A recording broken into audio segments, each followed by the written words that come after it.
இன்னையிலிருந்து உங்களுடைய ஜெபம் எப்படியா மாறணும் அப்படின்னு சொன்னா, எங்கேயாவது ஒரு இடத்துலயாவது நான் என்ன பண்ணணும்? சத்தமா சொல்லுங்க எல்லாரும். ஜெயிக்கணும் அப்படின்றவங்க நிறைய தியாகம் பண்ணணும், நிறைய விட்டு கொடுக்கணும்.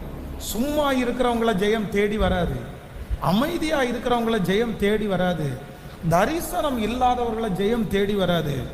நீங்க ஒரு இடத்துல ஜெயிக்கணும் அப்படின்னு சொன்னா, நீங்க அந்த இடத்துல எல்லாரை விட பாடுபடணும். 10 பேருக்கு முன்னாடி நீங்க ஜெயிக்கணும் அப்படின்னு சொன்னா, அந்த 10 பேரை விட நீங்க வேகமா இருக்கணும். அந்த 10 பேரை விட உங்களுக்கு கமிட்மெண்ட் அதிகமா இருக்கணும். அந்த 10 பேரை காட்டிலும் நீங்கள் சோர்ந்து போகாதவர்களா இருக்கணும். ஆனா நான் நம்புறேன், ஆண்டவர் உங்களுக்கு கொடுத்திருக்கிற தொழில்ல நீங்க கண்டிப்பா நீங்க ஜெயிக்கணும். கர்த்தர் உங்களுக்கு கொடுத்திருக்கிற வேலையில நீங்க கண்டிப்பாக ஜெயிக்கணும்.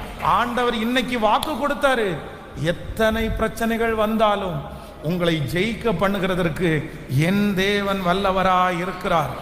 ஒரு நாள் கர்த்தருடைய வருகை தாமதிக்குமானால் இதே திருச்சபையிலே நீங்கள் சாட்சி சொல்லுவீர்கள், தைரியத்தோட சாட்சி சொல்லுவீர்கள், நீங்கள் ஜெயித்தவர்களாய் சாட்சி சொல்லுவீர்கள். கர்த்தர் உங்களுடைய தலையின் மேல் ஒரு ஆசீர்வாதத்தை வைக்கிறதை நிச்சயம் நீங்கள் உணருவீர்கள்.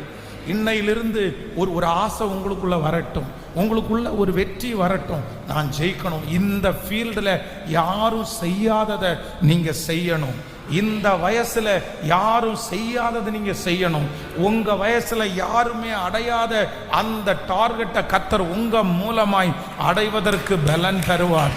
ஆமென். உங்களை போல இப்படி இருக்கிறவங்க இந்த காரியத்தை செய்யவே முடியாதுன்ற அளவிற்கு, பல பேர் ஆச்சரியப்படுற அளவிற்கு கர்த்தர் உங்களை ஜெயிக்க பண்ணுவாரா.